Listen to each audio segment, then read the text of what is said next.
Pardon me.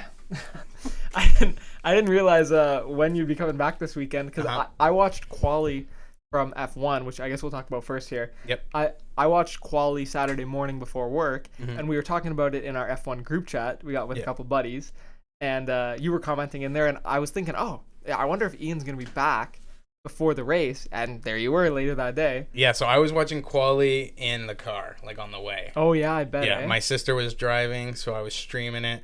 That's why you pay the big bucks for a lot of data. Yeah, So, I guess if you're going to use it, you may as well pay for the data. That's right. So I was able to stream all 3 Qs, which was nice. Lots of excitement, obviously. Max had some problems in the middle of quali there, which was super interesting to finally see. Yes, to finally see some reliability issues out of the Red Bulls. Wow, finally, again, to see it make a resurgence. That's true, because it went away for a couple of weeks. Yeah, well, they were getting lucky there. I mean, Checo's had some issues all season, but Max, I guess maybe not all season, but he's been getting some issues recently, and not the best way for your last quali before break to end up in 11th. But it's weird seeing both the Red Bulls at 10 and 11. It's not something you usually see. No, it's not something you usually see, but it is nice. Like, I appreciate... That's why, like, when we talk about sprint races and there's an interesting quality sprint races running, because I enjoy seeing a mixed-up grid every now and then. Yeah. You know, like, even if there's a Ferrari a couple positions back, or something like that, or a Mercedes a couple positions back, like they do every now and then, it's nice to see some of the other guys, less experienced guys at the top of the grid. But, so Red Bull had some problems. But speaking of less experienced guys at the top of the grid... Well, that's what I was just jumping into. Yeah, okay. Sorry. So, you continue. So, Carlos was outpacing Charles Leclerc. Yeah, he was. The whole quali, actually. He kind of had his number. But that's good. Like, they only by a couple hundredths of a second, which is a lot in F1, I guess. And they looked really good until the last lap. And even then, because the time would run out, so they're waiting for everybody who crossed the line to finish their laps.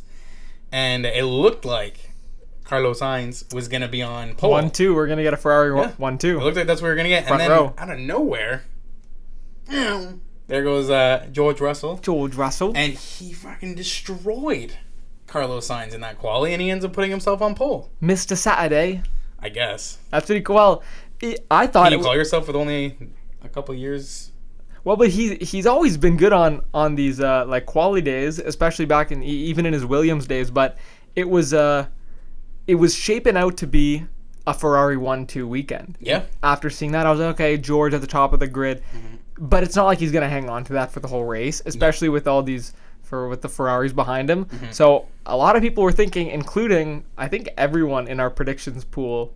Yeah. Thought that it was going to be a Ferrari 1-2. I mean, yeah, how could you not? You got Red Bull sitting back there in 10 and 12th, I think it was? 10 and 13? 10 and 11. 10 and 11. Okay, so 10 and 11. So you have to just imagine that the strategy for Ferrari is going to be faster, and they're going to be on better wheels, better tires and whatnot. So you kind of had to predict that. And no, I wouldn't have predicted Russell staying in front just based on pace.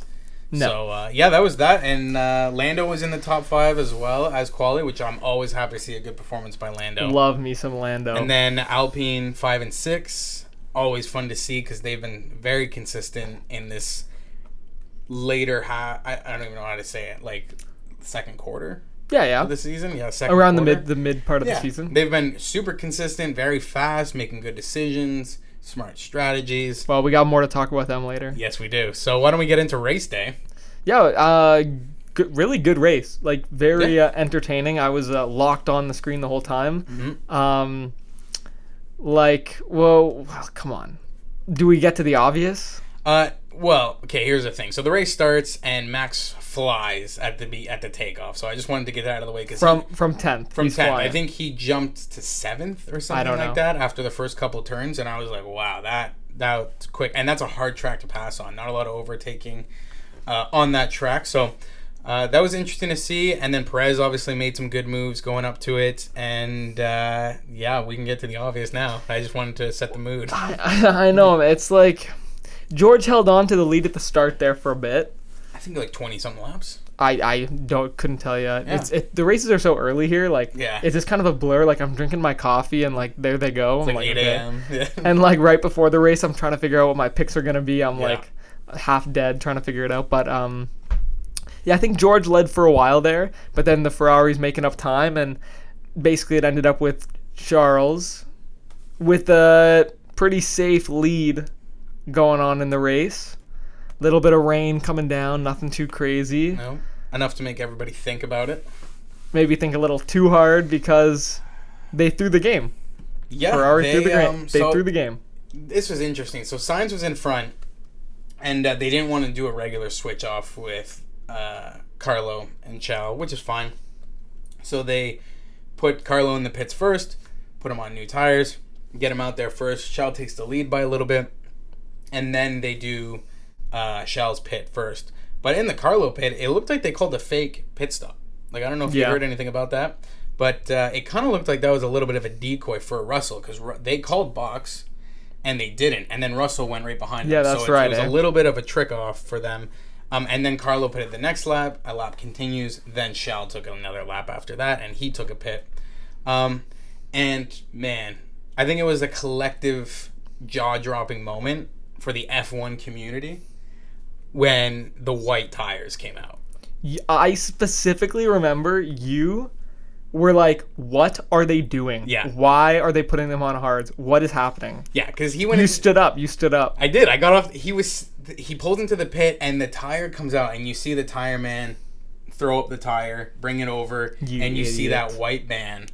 Yeah. And I stood up off that couch pretty quickly. Wrong one, man. And I'm like, what? But they had already burned their two mediums. I know. So that's fine. But you have to commit at that point, because the Alpines went to hards. And it did not work. No, they slipped 3 positions. Mm-hmm. So you already see that. It's cold, it's raining, and there are hard tires, so you want to get that tire warm. Everybody was having troubles keeping their tires warm on that track, which was obvious. Mercedes was having problems. I don't know if Red Bulls was having problems doing that, but I'm going to assume they did, because it was just a cooler day, I should say, with some water. And man, they put him on hards, and he was losing time every lap. There was not a single lap that he was making up time. And they asked him, how are the mediums? And he said, good. Yeah. Said the mediums were good. Because they were worried that the mediums were coming to the end of life. Yeah. He said they were fine, and their whole strategy was, we'll put them on hards to get them to the end. If his mediums were good, you get, another 5, maybe 10 laps, and then you put them on softs, and that gets you to the end of the race. And I was really frustrated because even Christian, team principal for Red Bull, even Christian came out, and he said, the tires were doing much better than we anticipated after the race. And I'm sure he's not the only... The tires do much better. I'm sure he wasn't the only team that was like, the tires aren't shredding like we thought they were. We're going to leave them out there. So for them just to be like, no, we're not going to commit to that strategy. We're going to go on hards, knowing the hards aren't going to work. Well, are they blind? Did you see Max, Lewis, and George in the cool down room when they were like, did they go on hards?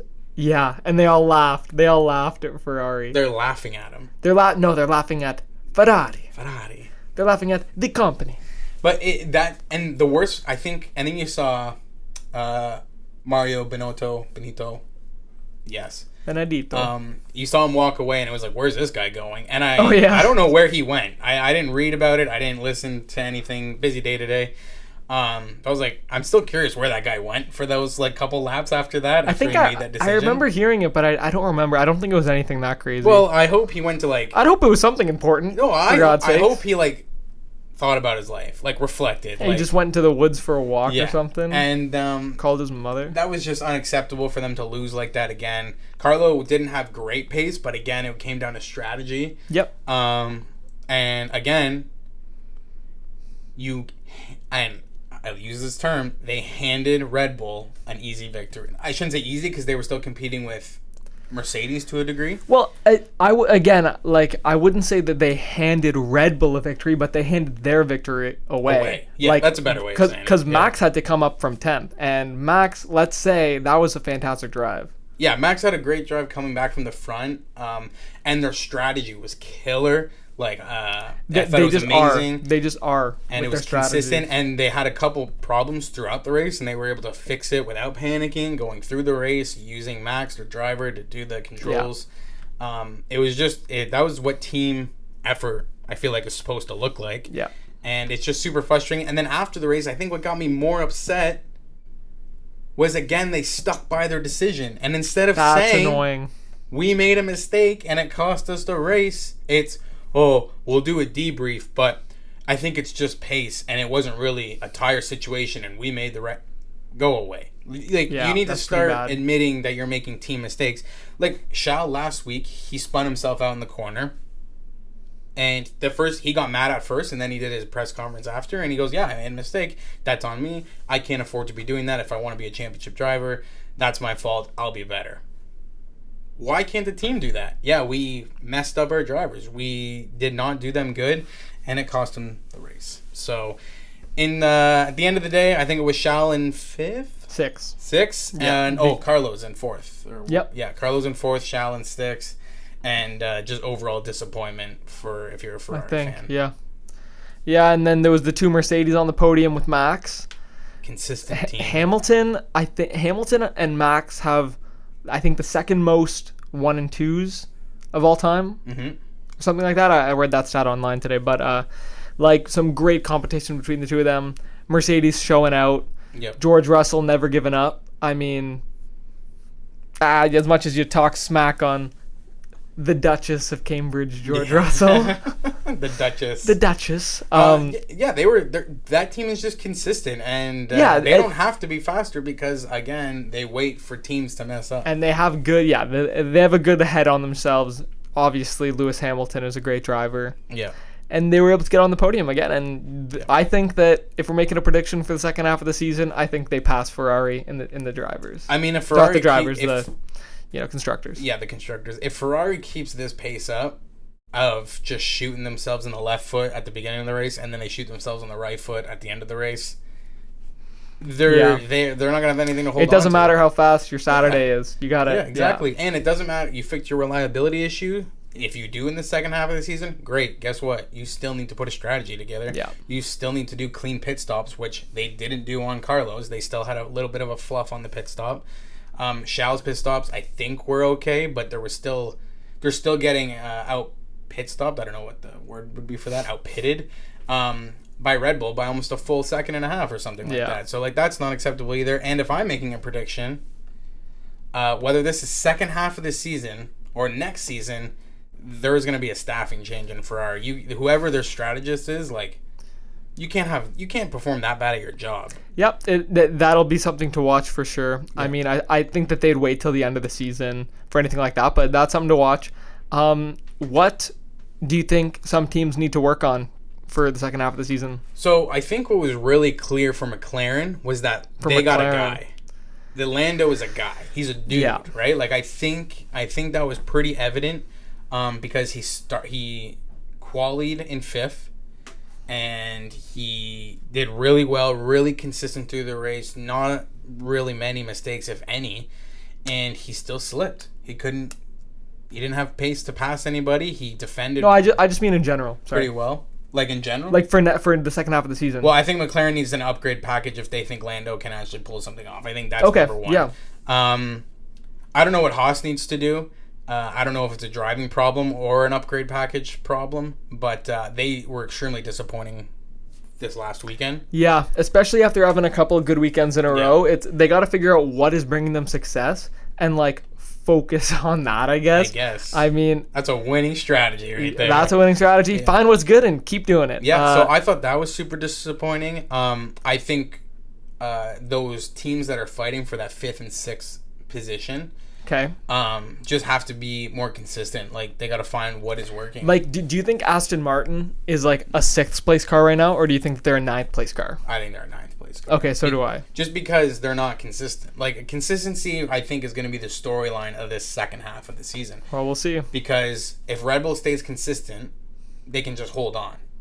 If Ferrari can stay consistent, they can have a faster car, and they can make headway. They can do something, if Mercedes stays consistent and the other people don't, they'll just keep sweeping up points like they have been.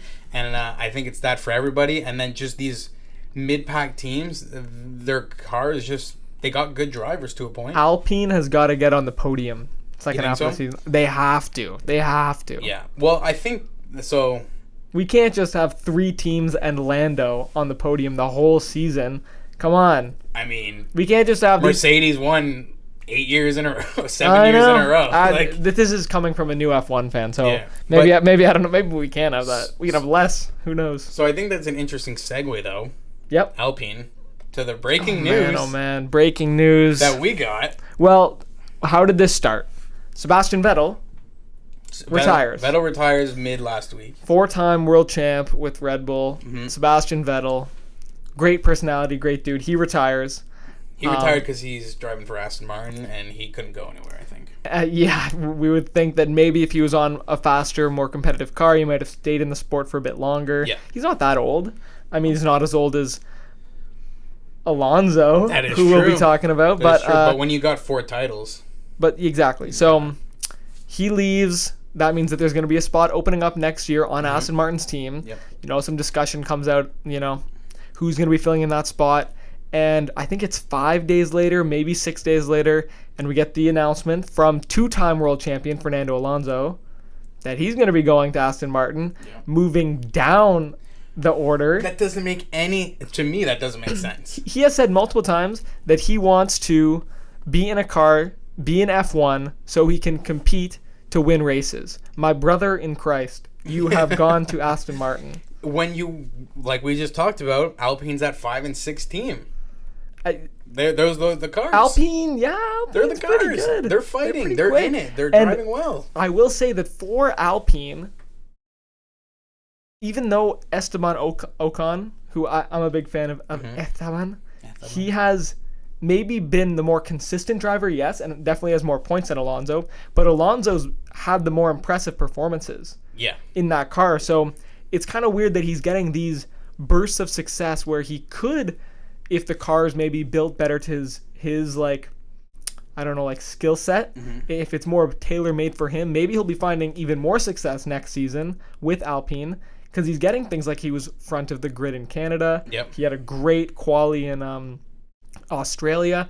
And if he's in, come on, if Alonso's in a Ferrari, he's driving fast. Like, he's going there's fast. no question. Yeah. Well, so this Alpine, I don't think is that far off, but Daniel Ricciardo left when they were Renault after 1-2 seasons. It's like 2 seasons, yeah. Well, there might be something going on over there that's what I was wondering, is if he just didn't like something that was going on, like if he just wanted to leave. Maybe he didn't like racing against Esteban, because he was not letting him through like last race. That's for sure. They were arguing teams like that. Like look at how many times we've talked about Ferrari. They had to clear 1-2. No, they did not. And I say had, past tense. And we look at other teams, and other teams had good 1-2s, and I don't know. I feel like Alpine was just always kind of in it, and I find it very odd that he just picks up and leaves. But then Alpine. So now Alpine there, I don't know. I don't know how to pronounce it. Whatever. Tomato. Now they've got a vacancy, and they announce. Well, I think they're a little upset. They're a little butthurt that one of their bigger drivers there, of their 2, has decided to leave them for a team that's further down in the grid, further down in the points. So they're thinking that's some bad press, right? They got to make the press better, get the buzz going for the team, and they announce that Oscar Piastri is going to be their second driver next year. It's going to be Esteban Ocon, and it's going to be Oscar Piastri. They're going to be best friends. This guy won F2. He's a prodigy in the sport. He's a long time. I think he's been backup driver, reserve driver for 4 years for Alpine. Oof. It's going to be a great time. Yeah. Oscar and Esteban, the best boys. He's American, isn't he? Oscar? Yeah, American in the sport for Alpine, right? No, absolutely not. Not a chance, because guess what? What? Oscar, our boy Oscar, he takes to Twitter, the ultimate news platform, and he tweets out, "I see that Alpine announced that I signed with them for 2023." Did he not? Did he not sign with them? That's not true. No, it's not true. He says, "I did not sign with them," and he's still exploring his options for 2023. And you know what? Just when you think a situation can't get worse for Alpine, it gets worse. Because now, not only do you lose a driver, and everyone's like, why would he go lower? Not really an explanation on his part why he left. And then you're like, oh, okay, no problem. We're just going to bring in this young buck, and he'll be ready to go.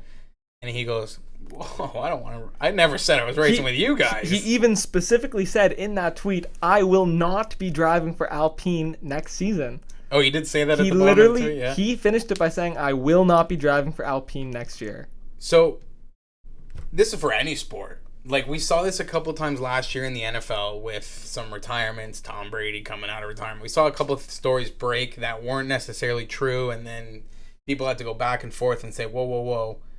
That's not true. Why are you saying that? And then they got to apologize. Who on Alpine was like, oh, we're just going to break this story right now? Like, you know what? I think we should just lie.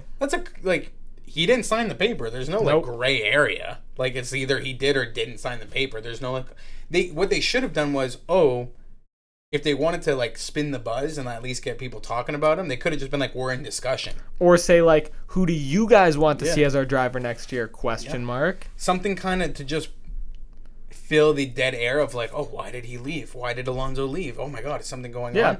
Just fill the news cycle just to say, we're not cowering in the corner because Alonso left. We're working on some stuff, you know? We're going to do something. So I thought that whole situation's weird, and now we're going to see where they go from here. Now it's going to be a suit. And to finish this off, if I do remember correctly reading yesterday that Alpine said that they were first made aware of Alonso's decision when he made the decision. Yeah, that was apparently that happened really out of the blue, out of nowhere, and that he actually gave hints that he was going to be at the team longer, very recently, which is crazy. So there was the rumors that Piastri, this is the last thing I'll say on F1, because I think that we'd be remiss to not mention this about the Piastri situation, that there were rumors that he was going to be going to Williams, taking Latifi's spot. Yep. The GOAT, Nicky Latifi. The GOAT. The Canadian legend. That was the rumor for a while, that he was going to be filling in for him, even later this season. And nothing really came of that. And the rumor now, because of this whole situation, is that Oscar Piastri is going to end up at McLaren, taking over for Daniel Ricciardo's spot.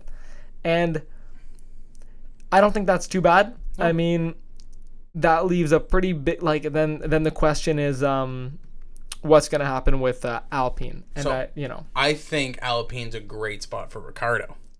Well, he was already there. Yeah, but go back. He was there when they were a different team. Not the same team. Different owner, different sponsors, different team principals, different peoples. We'll see. That's a whole different situation. Pierre Gasly. I think what Alonso did, I think this just set off a chain reaction, and we could be in for some serious driver changes this year. Silly season is upon us. Silly season.